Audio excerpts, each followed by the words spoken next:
Hey, welcome to Flight Test. I'm Josh, and this is Peter. Hey guys. And today is a very special day. It's my first build of all time. Yeah, his first build of his first design here on the Flight Test store. But this is not an old design, is it? Nope, it's been around since about 7 years, sometime since high school.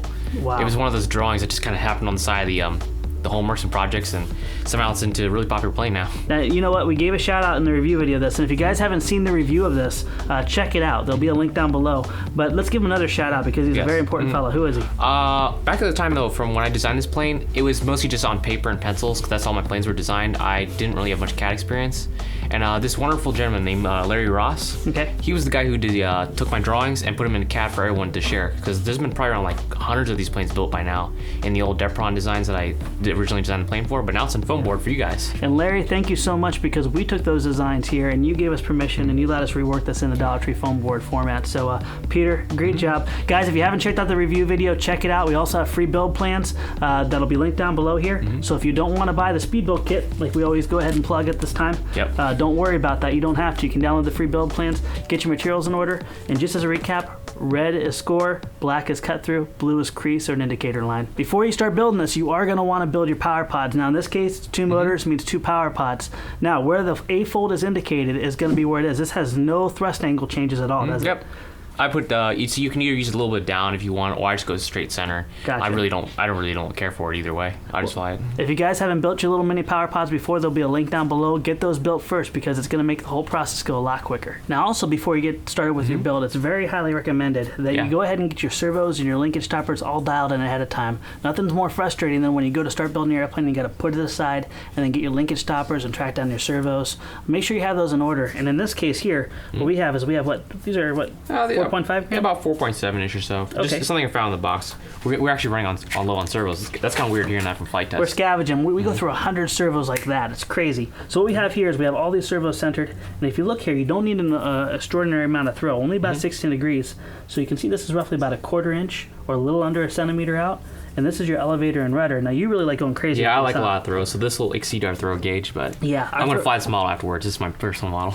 Instead of looking at Peter where he has it, go ahead and only move it about 1/2 inch out. That'll give you a 16 solid degrees deflection. Realistically, a 1/4 inch is all you need to have a nice docile flight. If you're a beginner like Austin was, 1/4 inch out on all of them, or a little under a centimeter. The next thing we're going to need, since we have 2 motors that we need to power, is a special made Y harness. Now we have a link down below that will take you and show you step by step how to make these. These can also be bought from a lot of hobby stores and like laser toys. A lot of places sell those like this. Yeah, it's actually not too uncommon of a part nowadays. No, it's very common. And basically what this will do is this will just distribute power to both your ESCs. So we're going to start with the wings first, right? Yep. That's one of the biggest challenges and also one of the most rewarding experiences. And yours is really easy to do. Unfortunately, yes. Yeah. First thing we're going to want to do is join them. To do that, we're going to start with some tape here. Now, if you built any of our swappables or any of our previous designs, this should be a pretty common step for you. What I like to do is start with 2 small pieces of tape first. Here you go. And then just tape one side at first. One side at first? Okay. The nice thing then is you can lift this up ever so slightly and then get these 2 pieces as lined up but also pushed together as tight as possible. And now you can go ahead and knock that down. Now Peter, you have some cool tricks on how to tape over this without getting wrinkles, huh? Yep. I used to do vinyl decals and stuff, so yeah, people don't like it when you put wrinkles in their stuff. So I had to be very careful with applying tape. So how are you doing this? I just like to hold the end off where I'm going and just slowly roll it on there. Just to make sure it wrinkle free. I take pride in my tape jobs, Josh. I would say you do. Looks really good. Yeah. Perfect. Yeah. Now that we have that all taped, go ahead and flip it on over. I'll put a bead of glue down. Now guys, if you've never worked with hot glue, if this is one of your early builds, we have a really good video on hot glue techniques. Strongly recommend that you check that out. We're just going to put a nice healthy bead all the way down here. Enough to where when you fold it flat on the table, it's going to smear out. Did you burn yourself? Nope, should I? Nope, not yet. Here, I'll just... Too late. Too late. It's hot. Here. There we go. We're just going to squeegee this. Now, Peter can dissipate the heat by rolling it with his fingers. You have to go real fast. Yeah, that's pretty hot, hot glue. Once this is dry, we're going to go ahead and cover it again with a piece of tape, make it even more strong. Sounds good. While Peter's going to cover this with tape, there's 2 indication lines here that are also on your plans to be blue. All I'm going to simply do is I'm going to go ahead and take this area. I'm going to go ahead and mark this and then cut this as close as possible to where those lines are. This is going to be our main spar for the wing. Now to cut the paint sticks, a very, very easy practice is just score both sides.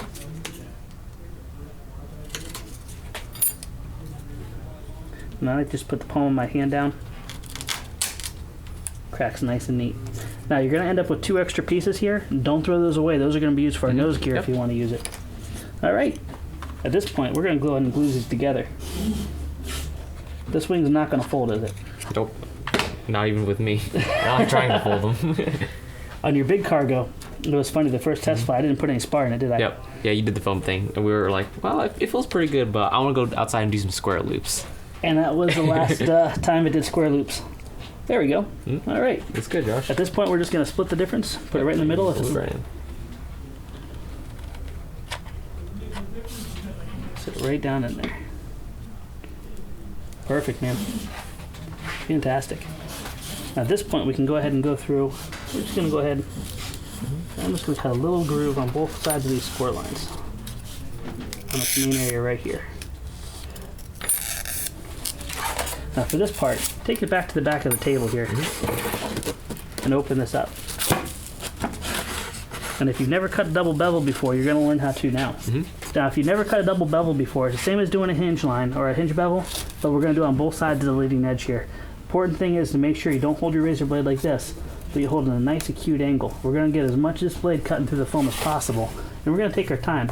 What I like to do, I know you're not supposed to go towards yourselves, but I'm going to actually use a pulling motion because trying to push away from you it's a bit more difficult, at least to be steady with the control. This is common in pinstriping, isn't it? Oh, this is kind of a dull blade. Can you grab a new one? Yep. There you go. This one's nice and oily. Yeah, if it starts doing that... Yeah, just grab a new blade. Look at that. Your plane will thank you. Now the goal is to not cut through the paper that's in the center. Get as close as you can. You can always make multiple swipes, or you can also use paper or sandpaper. Nice and slow. If you do cut through it, don't worry. Just use a little bit of tape on the other side and reinforce it. Good job, Josh. Thanks. We're going to go ahead and do it on the other side now.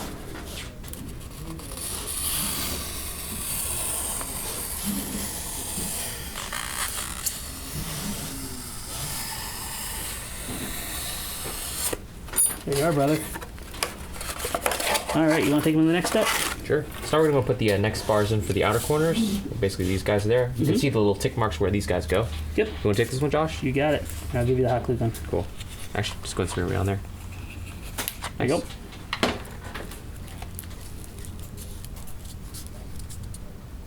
Should line right up in between the 2 lines.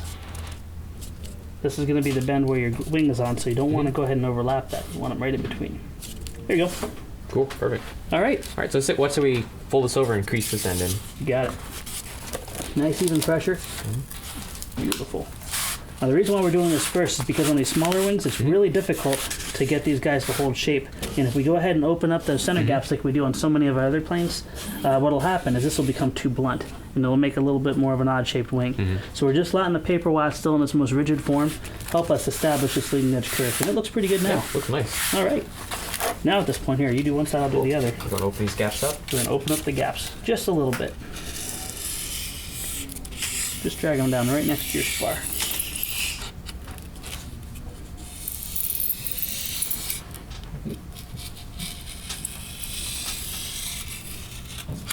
Thanks.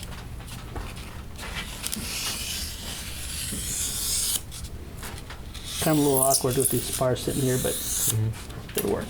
All right, let's do another test fit. What do you think? Yeah, sure. Let's go. Now you can see, look at that. Got a nice pronounced form here. The important thing is when you're folding these wings over, make sure the leading edge and the trailing edge are both seated flat against the table. If they're not flat against the table, you're going to have a warped wing, and you're going to have to dial that out with the aileron. One thing I noticed is your plane is very resilient to being built crooked and dirty. It doesn't matter if we got wet, we just kept flying it. It doesn't go very fast, so yeah, you're not getting that trim issues all that much. It's exceptional for a first twin engine build. All right, you happy with that? Yeah, that's good. All right, so the areas we're going to want to put the hot glue down is going to be on the leading edge here. And then we're going to go ahead and put a seam down just to give this reinforcement all the way through. And then on top of each spar, we're going to save the trailing edge for our last step. Cool, sounds good. All right, here you go, bro. I'm just going to unplug you. You got about 3 or 4 minutes of working time. So let's put some glue in there first. Yep, just push that nozzle hard against the edge. And don't have to put too much in there, just enough to give it some strength. Perfect. Sounds kind of funny that we're opening up a gap and injecting it in glue, but when that dries, it's going to be incredibly strong. That side.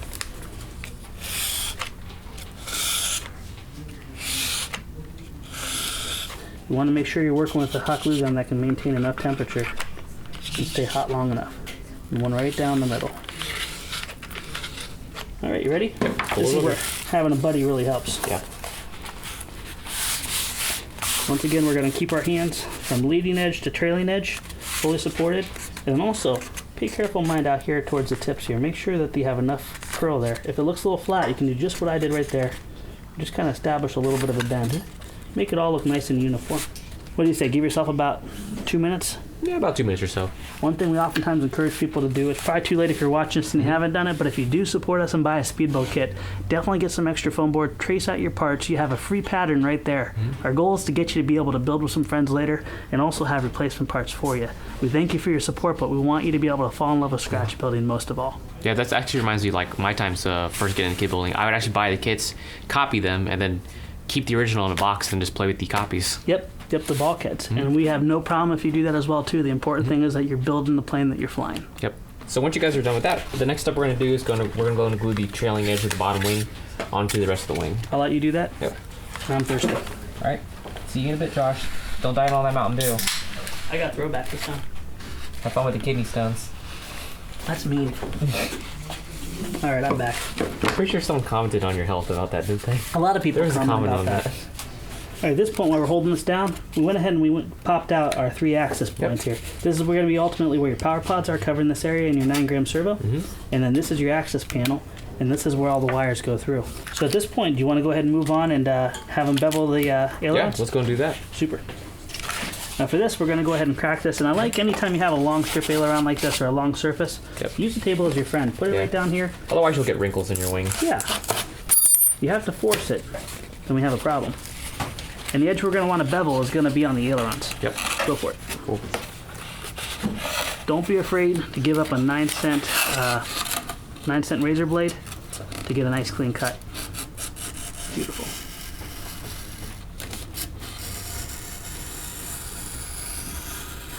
And say you're not happy with the cut, say it needs to get closer to the paper, you just go over it again. Yep. It's better to do it twice and then not have to do it again. Yeah. Measure twice, cut once. Not cut twice. Whatever. We do both. Yeah. We make mistakes all the time. It's something like that. Yeah, it's not. Don't be it's afraid not to go back over your work to clean it up or make it the way you need to be. And once again, if you're not comfortable with using razor blades, you can always use sandpaper on a hard block. We like anything from 80 to 100 grit sandpaper on a wooden block. Feels like I'm gonna stab myself in the face. Yeah, it does. I don't. I move the piece and hold the blade still Looks a little good. bit. Perfect. Very nice. Why don't we go ahead and reinforce them now? Yep, sounds good. I like to actually open this up just a little bit. Okay. And that gives you that little V that you can bury your nozzle down into. All right, there you go. Cool.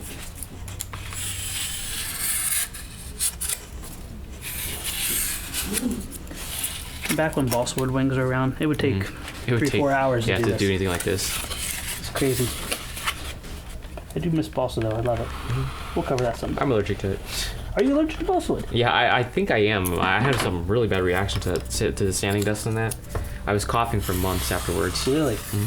Well, I definitely won't do any episodes with you on that one. Sorry. Still used it anyways because I couldn't resist. Now that our wing is virtually done, we're going to go ahead and start on our nacelles, aren't we? Perfect. Super. So for these, they're going to be B folds, and if you haven't done an A fold or B fold before, B means the side cheeks are besides the bottom plate. And if you have any questions or anything, you can look closely at this, and you can see through the little etch marks here how it's indicated.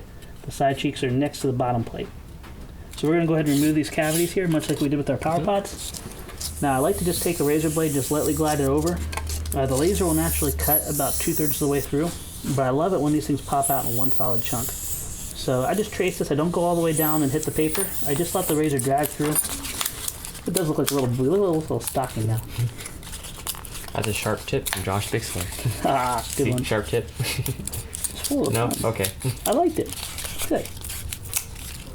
The cleaner that you can get these cavities emptied out, the nicer your folds are going to be. So we're going to go ahead, and because this is a B fold, we're going to put the glue where most of the joint's going to batter here. We're not going to put it against the paper, but we're going to go ahead and put it on the side of the bottom plate, right here.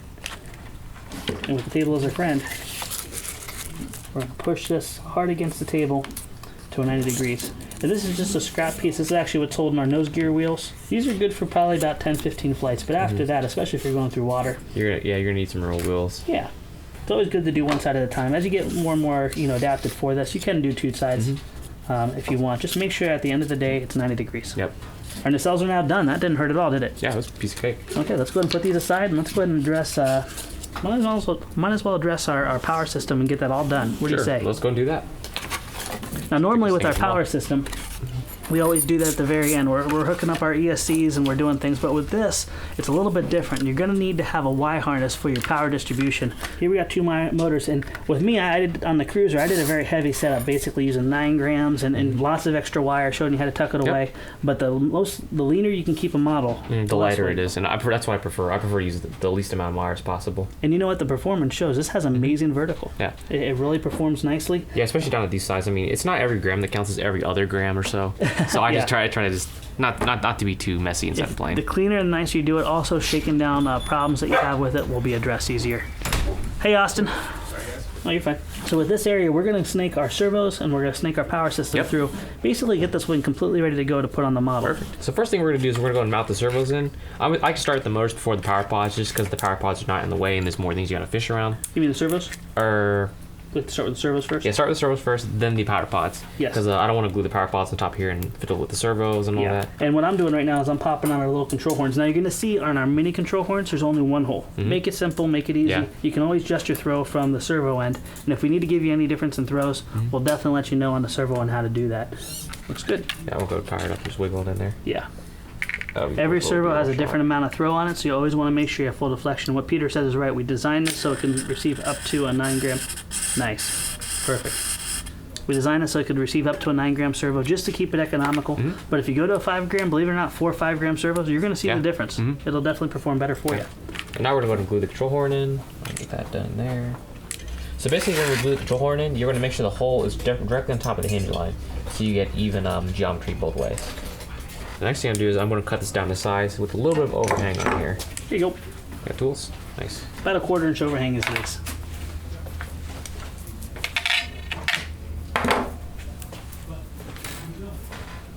So you got your control horn in and you got your push rod in. The next thing is you're going to slide that linkage stopper over your push rod, right? You got it. So we haven't glued the servo in yet, so I'm going to take that back out. Slip that in there. You need that. Yeah, I may have too tight. For some reason, I think putting servos is one of the most clunky things out of all the, all the things you do with the hobby. This is the part I actually hate awkward. most. Yep. I don't like doing this. And you know what we can also do here before you do this? Pull that sticker off. Okay. Because what you're doing is if you hot glue the thing down now, you're just hot gluing the razor. Now what I like to do is just put a couple cuts in there. That's going to get a little agitated. There you go. Now we've already pre-centered our servo, so we know that that's roughly where it's going to be, but we can always go back later and then we can go ahead and adjust the linkage stopper to go exactly where it needs. Yeah, that's a really nice thing about these things. Yep. We're going to repeat the exact same process on the other side. So I'm just going to support this from the back, push this on through, open up my cavity. Don't need to put a ton of hot glue on there. Slide it down in. It's amazing how once these are glued right, how strong they are. Don't throw away the excess here because this is going to be what you're going to use for the rest of it. There we are. Oh, look at that, one's already missing. It was probably left on the last plane. I hate to say it, we always talk about doing it this way. Oftentimes when we're prototyping, we just I always avoid it personally though. I don't even bother doing that. I'll slide this through. Due to my laziness. No, we get excited. I mean, we're trying to show you definitely the right way to do it, but honestly, we definitely get eager and we hurry. That looks good.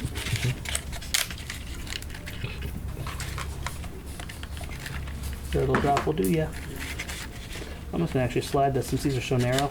Just slide it underneath there and line that up.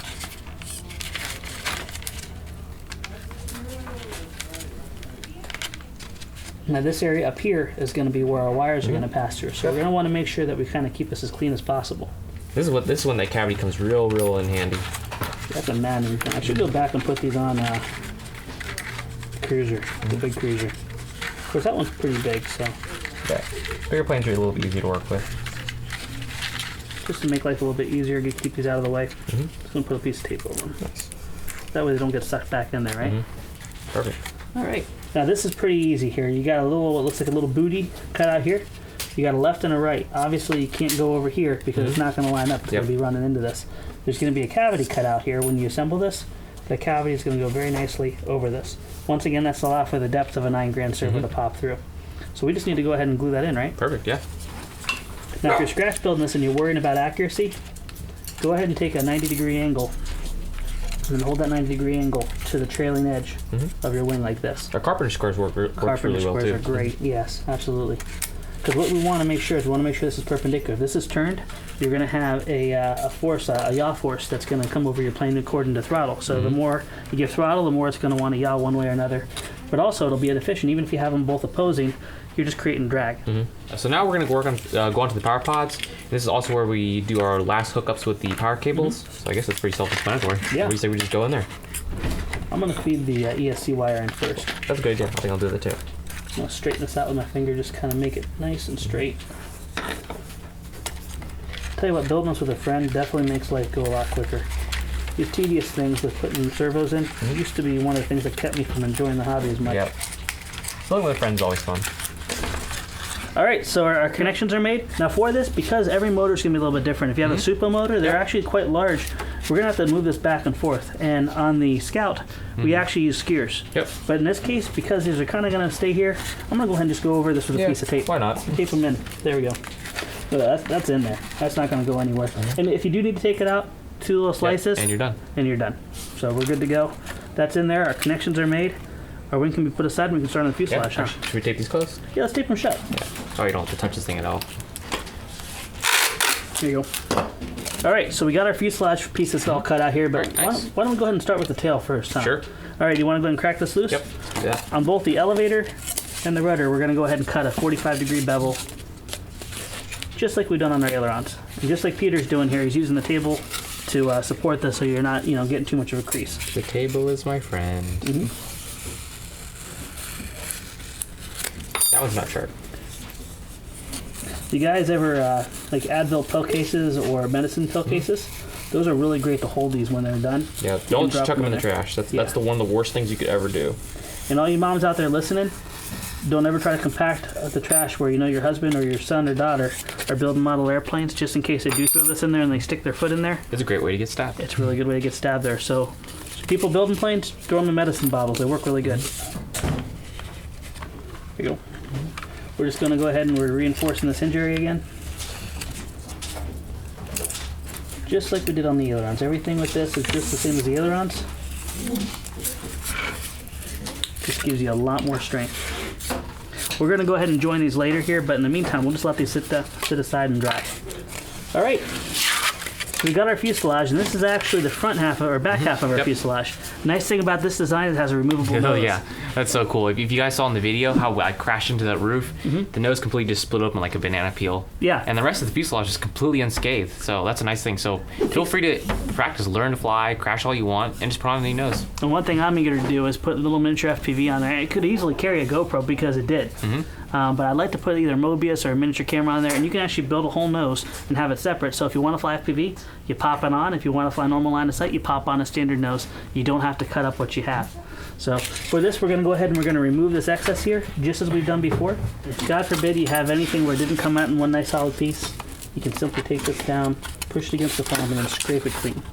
Make sure that this area is nice and clean at a 90-degree edge, and that way it'll fit into your fuselage much nicer. You fold this over 180 like this and just put it on the table. Oh, okay. There you go. A little easier. Yep, I learned something. Yay. Okay. Now you can see here we got some really light edge lines here and here.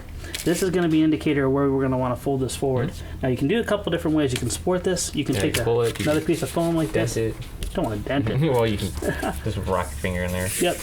So we're going to lift this up here, and we're going to go ahead and lift it to the point where when it relaxes, it's about the same angle as this here. Now this is a B fold, and once again, B means the side cheeks will be besides the bottom plate or the top plate. It's all how it is in orientation to the top and bottom plate. If it's anything unique, we're going to have an indicator. We'll have predominantly what the fold is, but then we'll have a side view of the area that'll cut. And you're going to see that play out later on when we build a little doubler here. We'll have special indications like this. But in this case, this is a simple B-fold. So let's just go ahead and just do a test fit here. It's always good to do that. It gives you practice on how things are going to need to go. You can make sure everything fits nice and solid. Now, if you had any kind of debris in here, what's going to do is it's going to cause one side to sit up higher and the other to be lower. Yeah. It's going to give your fuselage a twist. It's also going to make you use a lot of force trying to get the line up in there. So just go and clear this out with the razor blade and y'all should be good to go. Perfect. All right, so one side at a time. What do you say? Sure, let's go. Okay, we're going to go down. One thing I love about your build here, man, is since it's a flat table, 90% of what we do is on a flat table. Yeah, it's just like building a box. If you can build a box out of cardboard, you can probably do this.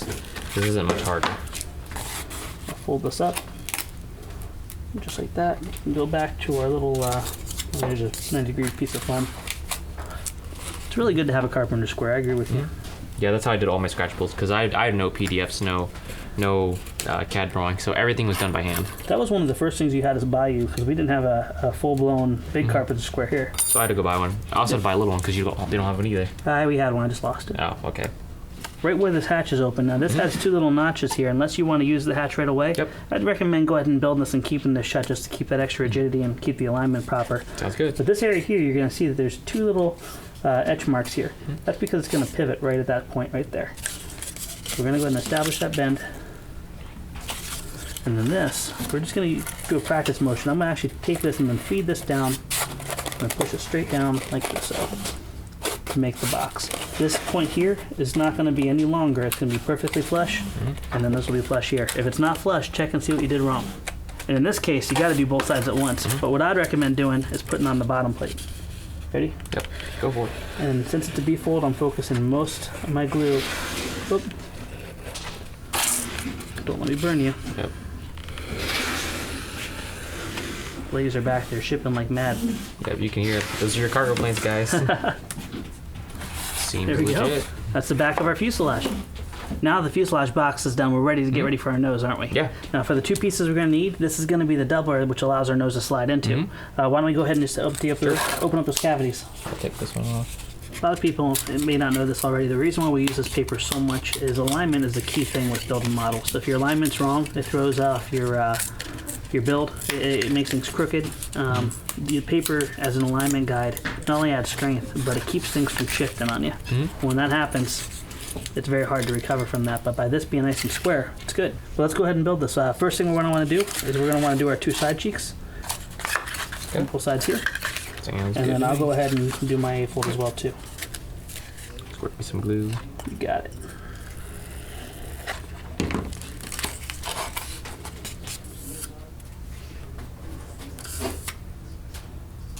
So at this point here, we're ready to fold this over. Now we're going to do this kind of unique way. We're going to actually fold this up, glue it, and then we're going to bring this guy around to it like this. I like how it's so boxed in too. Yeah, that way. And also A-folds and B-folds give different strategic strength in different ways. Oh yeah, there's a reason you design this like that, isn't there? Yeah. And that way, when you have the battery on top, it's actually sitting on.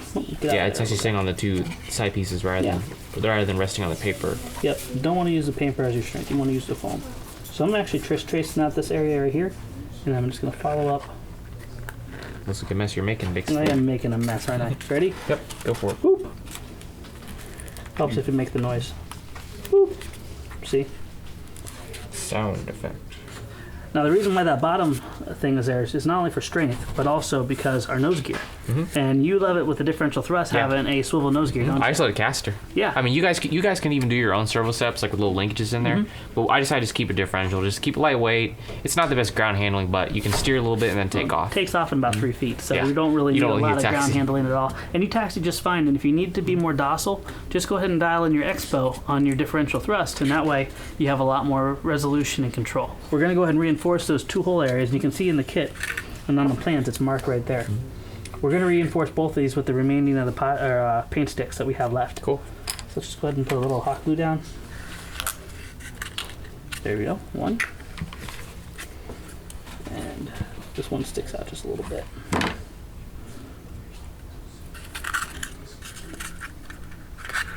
Two. Now you will need a little drill bit later on to come back and drill through that with the holes. Just let it thoroughly dry. And what you're going to see here is this portion here is going to slide right into here. That's another reason why it's so important.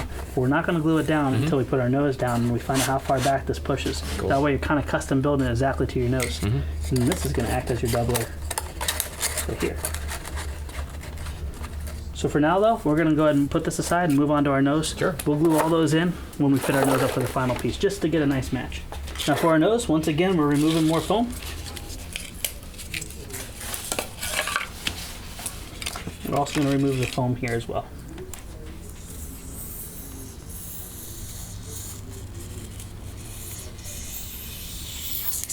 I really like this. Is probably one of the most beautiful noses for foam board design I've ever seen. It's so smooth. simple. It's so simple, yeah. Yeah, I like the lines you chose on this cargo plane. What were your inspirations when you designed this? Actually, when I originally built this plane, it was supposed to be like a soda can hauler, just to drop soda cans and other things from high altitudes onto pavement, and also batteries from other airplanes. So you built this to smash things on the pavement? Yes, but the designs and lines it took were a little bit from like a C-123 provider. Let's see, a short Skyvan. Looks like it has a little Russian in it too. Yep, a little bit of Caribou. Russians are my favorite type of airplanes. Everything they do, this is always hilarious. But it's a little bit of all of them, just kind of like mashed up my own cargo plane. I like it.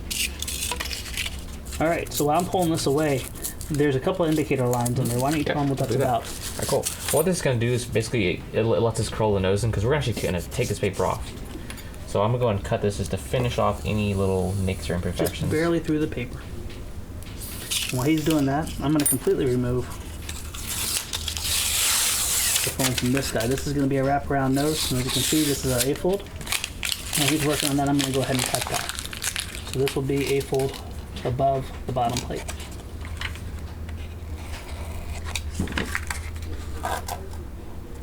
I pretty much have another A-fold here, so I'm just going to glue that there. That one, sadly, the table can't be your friend on, huh? Nope, no it cannot. And while Peter's holding this to dry, I'm going to go ahead and remove it from the windshield as well. So the side of it we're going to remove is the back side, where the paper is the thinnest. Top side, back side. This is going to give us the ability to mold this as well too. Now we're going to take our time molding this, and by the time you get through this nose, you're going to be a foam bending pro.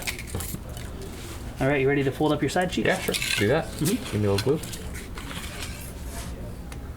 And this is a B-fold, so the bottom plate's going to be side. Yeah, I can technically the bottom plate. Yeah, it can only go together one way too. Exactly. Yeah, if you guys ever look at the designs, you'll kind of see how they're supposed to go together. Always try to fold it out and kind of work it out. You know, it's good to always check your folds, but if it doesn't look like it's going to fit, fold it up and see why. Measure twice, glue once. There you go. This is where it's really critical to make sure that you keep everything tight, 90 degrees. And also with this, you're going to make sure you get any excess glue out of the cracks right away. I'm going to do it with my finger again, even though some people complain about that. I haven't burned myself that Some badly. of them blisters just like us. All right, now at this point comes the fun part. This is where we're going to actually start making the shape. And what I recommend is take your 4 fingers on the outside, your thumb on the inside, and then just start rolling it in. Don't try to do it all in one. Like to start from the outside and then put more and more attention as we go further and further in. Looking good. Do you have any tips to this, or is this pretty much how you do it? That's how I do it. There's really nothing else I do. And now what you don't want to do is you don't want to be like, okay, I'll just bend it and let the glue hold it.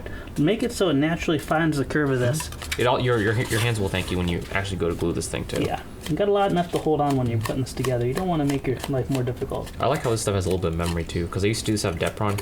Depron has no memory, not like that. It needs heat and stuff, and lots of coaxing and working. Depron has some amazing properties, but this you can. It's not as good at. You could pull both sheets off and actually shrink it and expand it. It's just pretty amazing stuff. All right, what do you think of that? Perfect. Pretty symmetrical? Yep. All right, we're going to go ahead and do the exact same process on the nose here as well. Now, what I like to do, though, is I like to use around the center part, the table, just to kind of give me a starting point. Now I can go kind of back and work with my fingers. And obviously, the most curl you're going to want is in this area right here.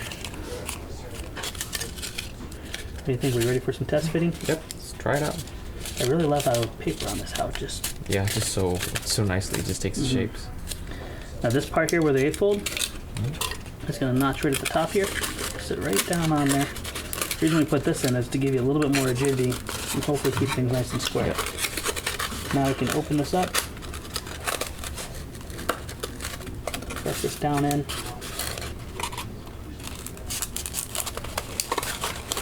looks amazing, Josh. What do you think? Looks good. You happy? Yep. All right, so now we're going to repeat this, but we're only going to do the top half, right? Just top half. We don't want to do the whole entire thing. It's just too much to hold at one time. So let's put some glue on. Cool. Want me to do it? Yeah, sure. Okay. I will let you do everything. I was kind of hoping that you would do it so I wouldn't do it wrong and then was foolish. Actually, I'm pretty sure you're still better slightly at this than I am. I said simply like 5 times now, and Well, you're simply going to have to do this. if I don't do it and it's not simple, then I'm in trouble. All right, let's see how we do. I will help you so you can both share the embarrassment of having a crooked nose. There we go. Oh, don't. It's not crooked yet, right? Yep. Nice. What I like to do, pop this completely in. Don't worry about the alignment. Okay. And roll this guy here. Just like that. What do you think? Looks good. Looks good? Perfect. Want to move on to the bottom? Yep. Let's do the bottom. Here you go. Sure. You do it. Okay, fine. Fine, I will do it.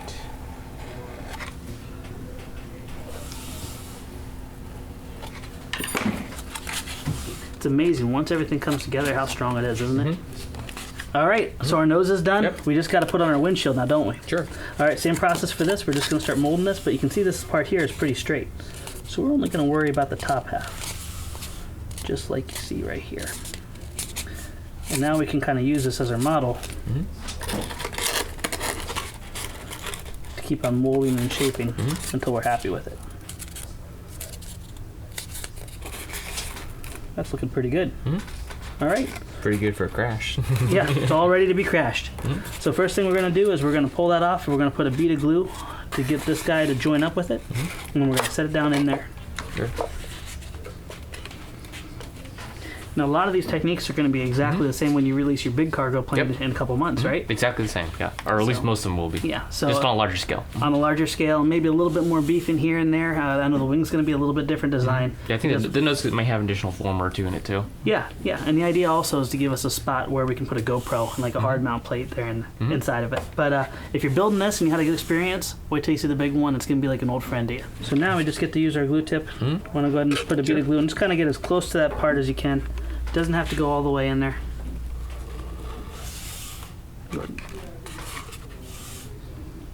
This top plate is a little bit long, so you can cut off the excess. It's just a lot easier to work with it and have that extra material there.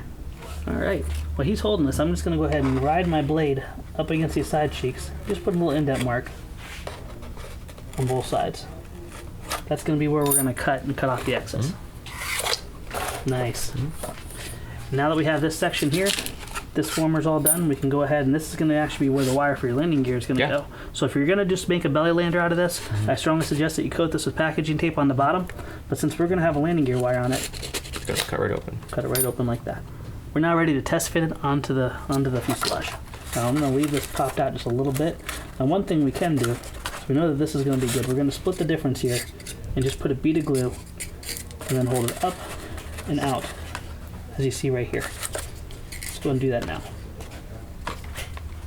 We should have about 1/8 of an inch or so gap on the very bottom. That gives you some freedom to work with this here and move it in. This is going to be the doubler for our fuselage. And while we're holding this, we're going to go ahead and slide this out just a little bit.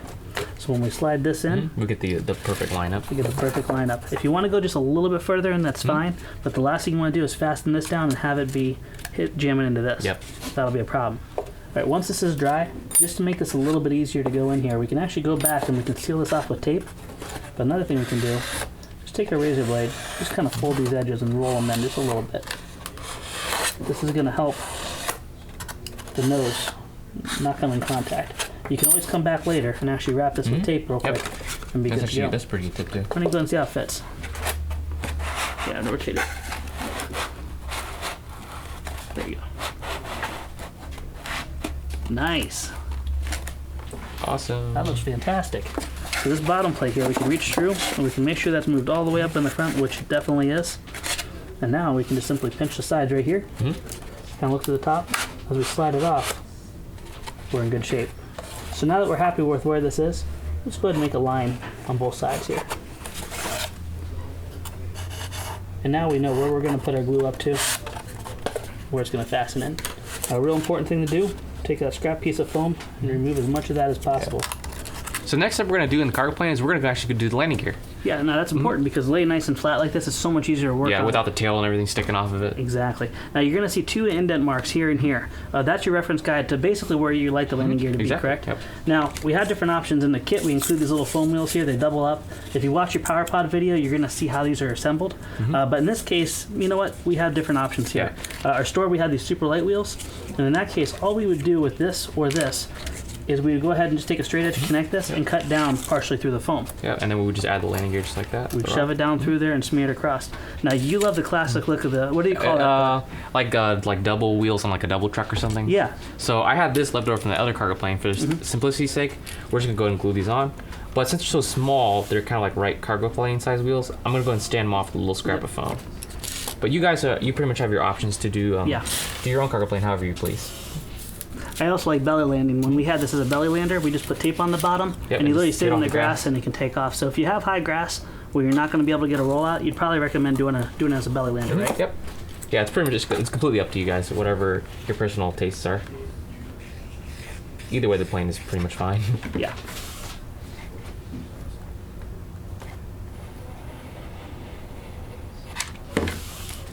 Just set it right down in there, aren't you? Yep. So fancy. And you guys can decorate this by putting like another piece of foam over top of it. I mean, most people won't even do this too. I'm pretty sure other people will do that. Yeah, you could cut the matching piece, put a score cut, and then sandwich it right down in there and make it nice and strong. These are just a couple different options because cargo planes take on a lot of different looks. Yeah, lots of different personalities. If you have high grass, definitely go with bigger wheels or as a belly lander. If you want to keep it really scale looking and everything, keep everything proportioned, I think this is the way to go. Yep. All right, now the next part is kind of the challenge here. Yeah, this is going to be definitely the trickiest. So feel free to take your time on this one. I would. Yeah. Now you have a cool trick here. You can use a hand drill and just a little 16th inch bit or a millimeter bit, but you're going to want to go ahead and drill through these pilot holes and establish your hole there.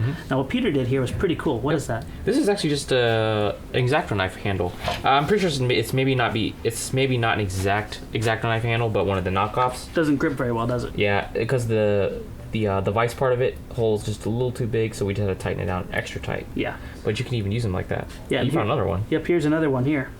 That's actually a little bit more professional. Yeah. But I think that's actually actually designed for this. It might be an actual pin vise. Yeah. Is that what's called a pin vise? Pin vise, I believe that's what they're called. So you can simply just screw this down through. Or pen vise, maybe. Pin vise. I love using these for the control horns. Control horns. Oh, it's wonderful. There we go. So we're going to do this on the top and the bottom, so this slides nice and neatly right through it. All right, so we're going to do it on top, right? Yep. All right, at this point, there's no other way to say it, but there's no measurements, no sequence, because everything's going to be custom to your wheel. But I'm going to go ahead and walk you through the steps here. First of all, because of where this goes, you're going to need this to actually be lower than where the nose is. So your bend for your wheel is going to have to be established afterwards. So you can see that we have this already popping just ever so slightly through. We're going to want it right about here, right? So it doesn't poke our battery, right? Yep. So we're going to go out just below the foam. I'm going to keep my thumb right here. Now we're going to start establishing some bend marks. I'm going to go ahead and bend it about 90 degrees.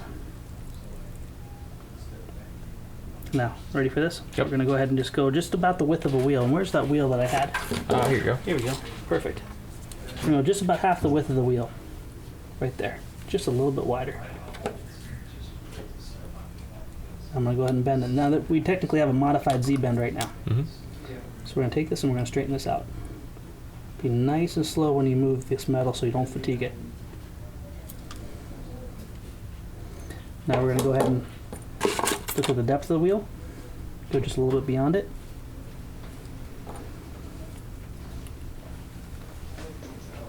$90. Now we're going to look at the width of the wheel. Go a little bit beyond it. And we're going to cut it. There's just no way you can make a pattern for this because every wheel is going to be a little bit different. Yep. At this point, if you need to do any straightening, feel free to do so.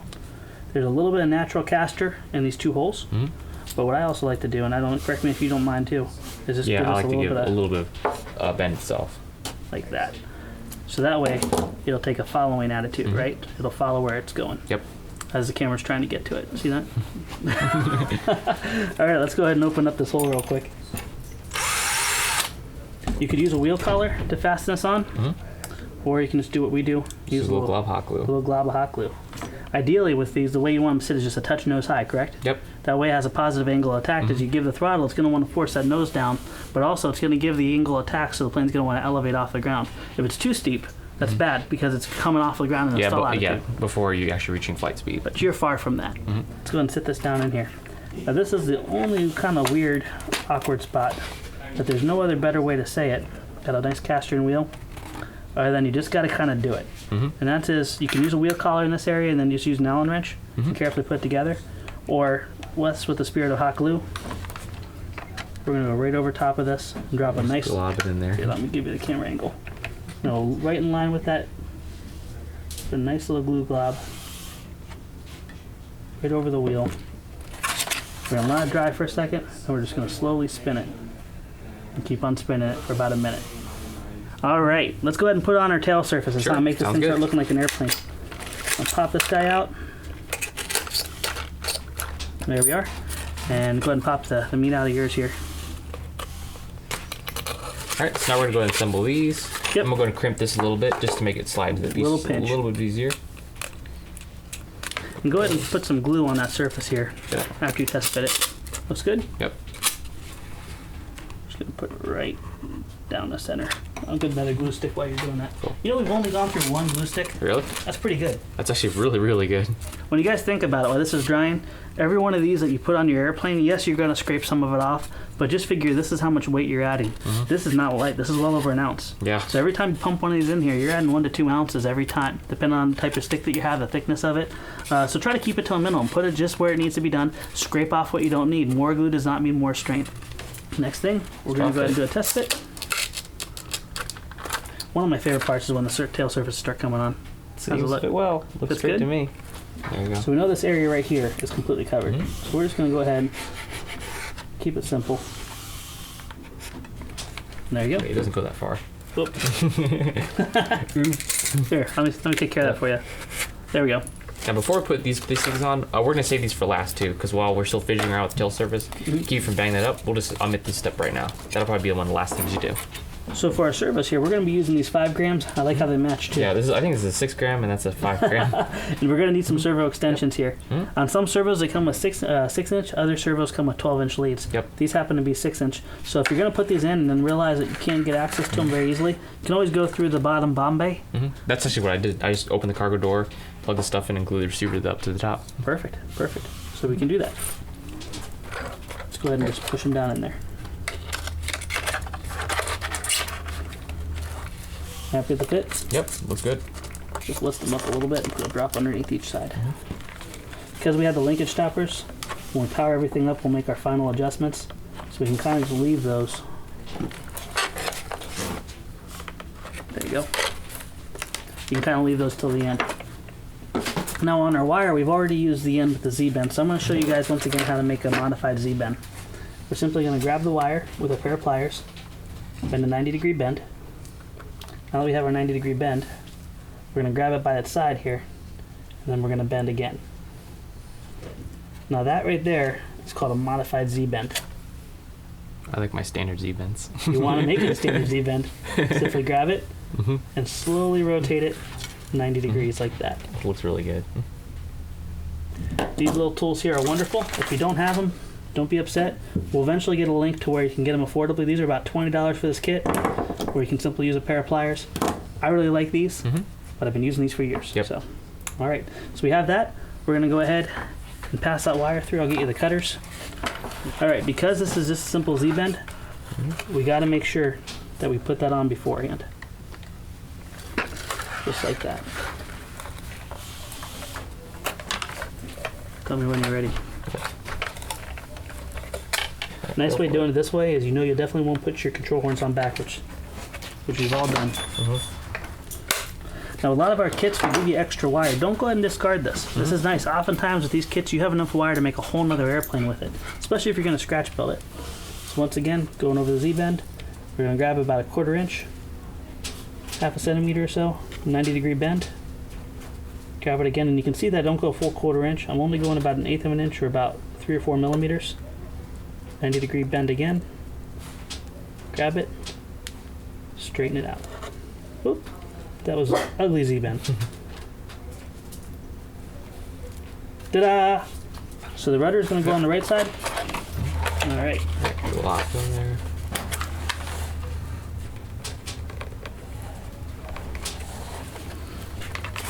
Ow. You burn yourself? Yeah, that's hot. Because yeah, I rub my fingers together really fast, and it doesn't leave a blister. Still didn't work. Yeah. Well, once I feel it. There you go. I don't know it's coming. Take it off, and my hands are good. I'm going to go ahead and cut off the excess here. Don't cut off the excess until the hot glue is nice and dry, or else you're going to pull your control horn out. Always put your best servo on the elevator, meaning like the strongest one, because you can always lose your rudder in flight or lose your aileron, and you'll still be able to land the plane one way or another. If your elevator, you lose that, you're done. So there's always that. Then you're going to crash, right? Crash and burn. No one wants that.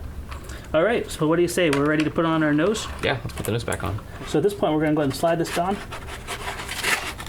You can see when you look at the bottom, this slides just right over it, happy as can be. And you're going to have 2 little holes on the side here. You're going to take your existing barbecue skewer, we give you 2 in the kit, and rather than trying to pass it all the way through, we're going to push this up against it nice and firm at the angle we want. And then I like to do a little bit of twisting motion, 2 pops. That means 1 through both sides of the paper. And we'll repeat the same process on the other side. You can see Peter's holding that nose and just kind of giving a nice forceful push in to get the tightest fit possible. At this point, now we can go across to the other side. Probably gonna shove that into your arm for a second. Now I only like to keep about 1/8 of an inch out. So what I can do here, I'm gonna pull this out, Peter. Yep. Take a razor blade, mark it where my thumbnail was. I'm gonna roll this back and forth. Just a couple times. That'll break those outer fibers of the barbecue skewer. Give you a really nice fuzz-free edge. We're gonna repeat the exact same process on the wing hold downs. And now you can see I'm kind of pointing down here. That's because this barbecue skewer goes hard up against the foam. So I want to establish this underneath the foam so you get all the strength that you get from here. So just to show you on the front here, kind of slightly downward angle, like that. And then you can level it off this way. Do that on all 4 sides. You're going to want to cut about, what, a 1/2 inch long? Yeah, about 1/2 inch on each long, side? So. There you go. There you go.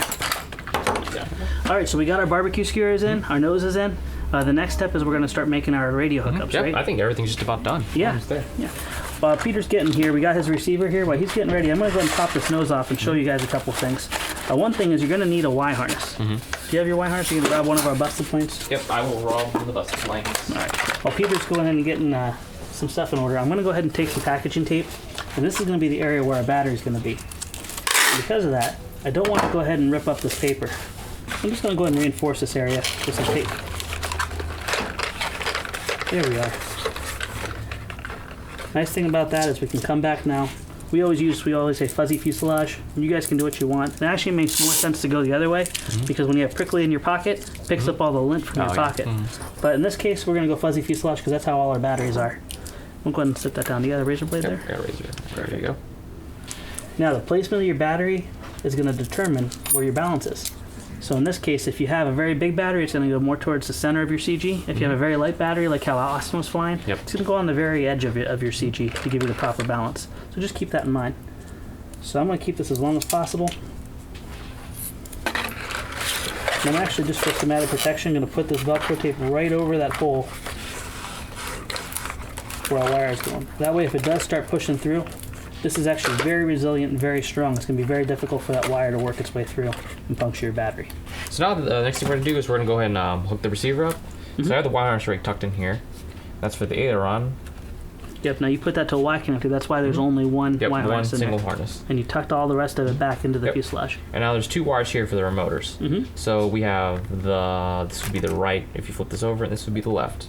I don't remember which way they go on the radio, so we're just going to plug them in to our throttle channel. And the other one's going to go into my aux 1 channel. That's just how I program my differential. It may change for you guys depending on which mix you do, but we'll have more info in the links for that, right? Yeah, we'll have a link down below that will explain how to do the mixes for your differential throttle. Also, if we can get a file for the DX8 uploaded, we found one that we actually like pretty well. We'll go ahead and upload that. Just remember, keep your props off until you test it out and you make sure you're happy with every single function.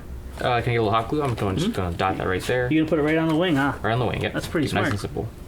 Oh, on there? Yeah, either one. There you go. Alright, so now we're going to go hook the extensions up from our servos that are going to go to our receiver on the wing. But right now, you can see it's just too tight to work around. I can't get my hands in there. Only got a hatch, right? Oh, look what we have here. What a cargo plane is designed for. So I'm going to break that last bit of the seal off. Around there. There. I'm going to open that up. Now while he's plugging his servo extensions in here, I'm going to show you a cool way to reinforce the trailing edge for your rubber bands. Oftentimes we'd put a popsicle stick here, but the problem is in a plane this small, it really sticks out and it's pretty ugly. I'm going to fasten this barbecue skewer right down on the trailing edge as you see right here. Right on top. Now push this into the trailing edge. Clean it up. I'll seat nicely down in there. Now when those rubber bands go over there, it's going to be very difficult to see, but you're going to have a massive amount of protection and it won't dig into your foam. So basically, since we opened up the cargo door to install our extensions now, we're actually just going to go and hook up the door release. So this is just designed for like a one-time use. Actually, Josh, you came up with this, didn't you? With a simple way of doing it. I did like a servo up here with a linkage so I can open and close the door. But you guys can feel free to experiment and all that. This is just called the guinea pig, right? Exactly. There we go. Nice. Cool. Get a little dab of glue on that. You definitely don't want to use a very heavy servo back there because this is way aft of CG, isn't it? And all this has to do is just move. It is not even a load on the servo. It's a pulling load, like pulling on the head of the servo. And since Peter's going to be using this, we're going to go ahead and reinforce this area right here with a little piece of tape. That way the servo can glide nice and easily, but also it won't try to cut and delaminate this paper. And one thing I noticed too is the door kind of like gets stuck like that, and it won't open if you do that in flight. So what I have to do is do this. I take the stick and just round the corners on the paper. People use irons, don't they? Yep. This is a good way to make sure the door doesn't have a nice open and close function.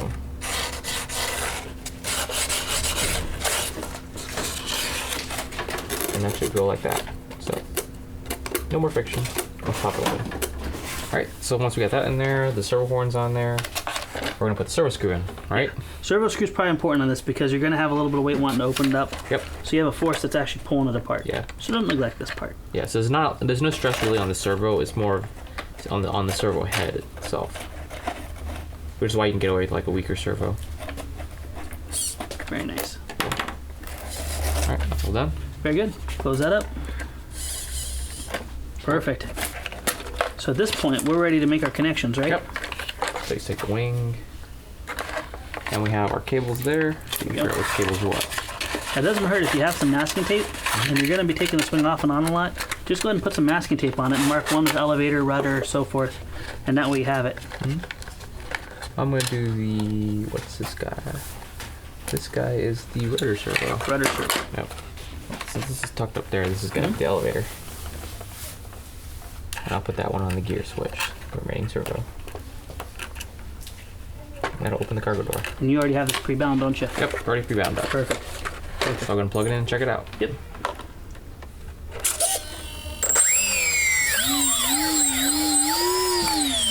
It looks like your rudder and your elevator are backwards. Your front is backwards. Ailerons are normal. Oh, that's So backwards. your elevator and rudder need to reverse. Alright, cool. All right. So I get them wrong still. Yep. That happens. Oh well. So Peter's doing here is he had his elevator plugged into his rudder and his rudder plugged into his elevator. Yep, and the two throttle channels need to go the other way around. Okay. Yep. And the idea is if you give left input, you want your right throttle assisting you. So if you give left rudder, your right throttle is going to spool up even greater and pull you around. Alright, so those guys in there. I'll do round two. I love how every desk, no matter what it is and where you are, always ends up looking the same. It's called building. Yep. You end up with a desk that's 8 feet wide, and you end up with a space that's 1 foot square. Oh, that is so true. I could walk on the entire basement floor. Yeah, I got it. All right, so what Peter's doing here, and we'll turn it around just to show you.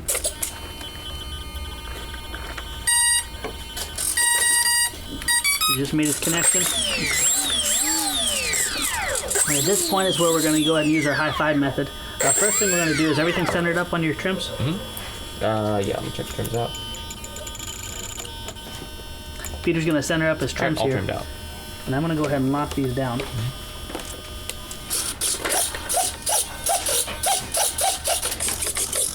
Okay.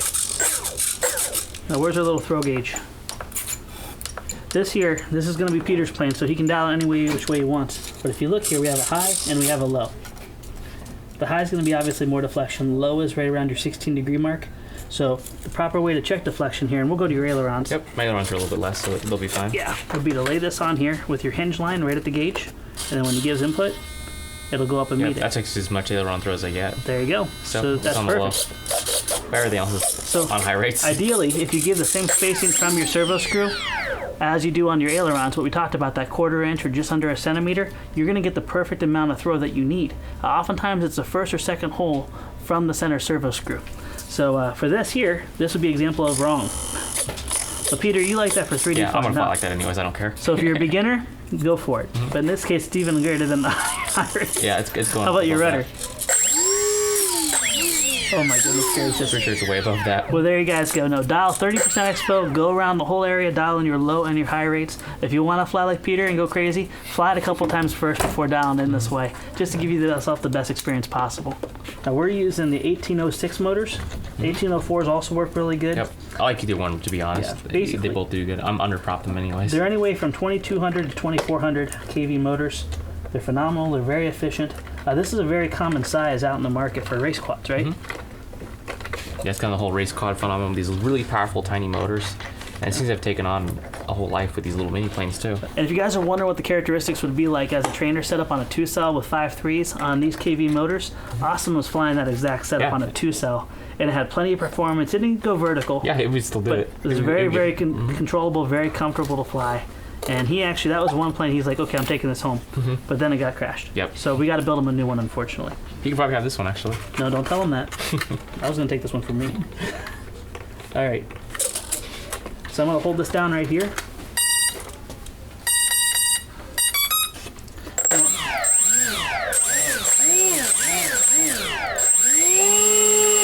Nice. Now, normally you want to point this away from you, but if I point it away from me, I'm pointing it at the cameraman who's holding the camera pointing at me. We don't want to do this. So that's why I was doing it, but in the future, when you guys run it up, make sure you're pointing it away from you or anybody else. Make sure no one's within 90 degrees forward of the airplane. For you guys, if you want to change the looks of this, you don't have to put these fins on. You can take this and cut it like a round elliptical shape or cut it straight off. Do whatever you like. But I like these. I kind of like the fins. Yeah. And I do think they help, honestly. Here you go. I don't even know how they came on there. I just came up with and put on the design, and now it's in the actual airplane. This is totally completely aesthetic, though. It flies great with or without them. Yeah, half the times we wreck them and they fall off, like we did in the very first video. Yeah. But hey, if your main stabilizer falls off, you got these little backups. So before we go ahead and do the CG test on this, we're going to want to put our nose on. I'm not going to bother putting the barbecue skewer in here because we're going to need to move it forward and backwards, right? Yep. But for this, where's our CG marks going to be on this? If not, I like the CG just about right here for most airbag flying. If you're going to do a little bit payload, you could probably move it about 1/4 of an inch forward, about roughly about there. Gotcha. Now on your spec cards and the kits and also on the plans, the CG is going to be marked here for it. One nice thing about this, it is very tolerant, but when you do your CG, you want to make sure that it's just a touch nose down. I know a lot of people like to make sure it's flat like this, but how do you know if it's slightly tail heavy or slightly nose heavy? It's better for your maidens to have it favored just a touch nose down, touch nose weight. All right, so we got our tail assembly done. Everything's hooked up. Our throws are proper. Our CG's been done. If you guys have any questions about this, we'll have a video link down below at the end of this. 6 steps to having a successful maiden. Strongly recommend that you watch that. Also, if you've never flown before and you're building this, go through our beginner series for sure. We want you to have a great experience, have fun getting into the hobby. Go through that beginner series, follow the steps, you'll have a great experience. But we're ready to maiden this, aren't we? Actually, yeah, let's go fly it. All right. I want to fly it again. Can't wait. All right. Yep. So we're ready for done. a maiden, and it is Ohio. So what is this? It's not even sleet or snow. It's like some kind of ice mix. The Alaskans would have a name for it, but we don't. It's bad. So we're gonna put it up in the air, right? Yeah, sure. You gonna take it off? Yeah, I'll take it off the table. Nice. In the same fashion as the cruiser. All right. Of course, we checked our CG, we checked our throws, we checked our battery, made sure it's full, and we're pointing into what wind there is. So.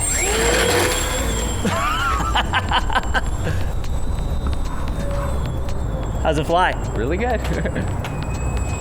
Now, for someone flying this for the first time, never flying a twin engine, what would you recommend to them? As far as throws wise, or what to expect for the first flight? Just expect for the first flight. It's kind of like flying around a tissue box, actually. Flying around a tissue box. Yeah, because it's really not that bad. It just kind of goes where you kind of aim it. Yeah. And it just generally just goes in that direction. It has the tendencies of a Piper Cub. Yep. It really has a real nice feel in the air. I can't believe, even in gusty weather, the authority this has. Yeah, it's amazing the way it flies.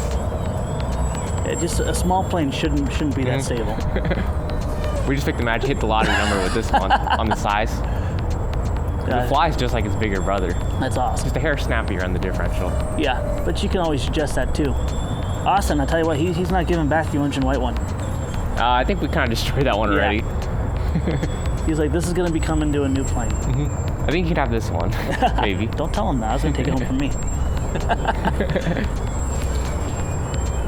Now I get a little breathe. Yeah, I was going to say, now you get the win. Go around. You got some really wicked turbulence here. Yeah, and now's when the wind comes. Go around. Go around. I believe in you. Let's smash the prototype. Or final prototype. There you go. Nice work, man. Great job, man. Peter, I'm proud of you, brother. This Thanks, is Josh. Peter's first release on the store, his first build video of his first design, and you did a great job. Yeah, hopefully man. there's a lot more coming. Oh, absolutely. I'm confident of that. Friends, I want to thank you for watching. I want to thank you for being part of the Flite Test family. Please let us know what you want to see in the future. He has an amazing mind. We can hopefully make it a reality for you. In the meantime, let's go and put another battery in it. Sure, why not? All right. See you next time.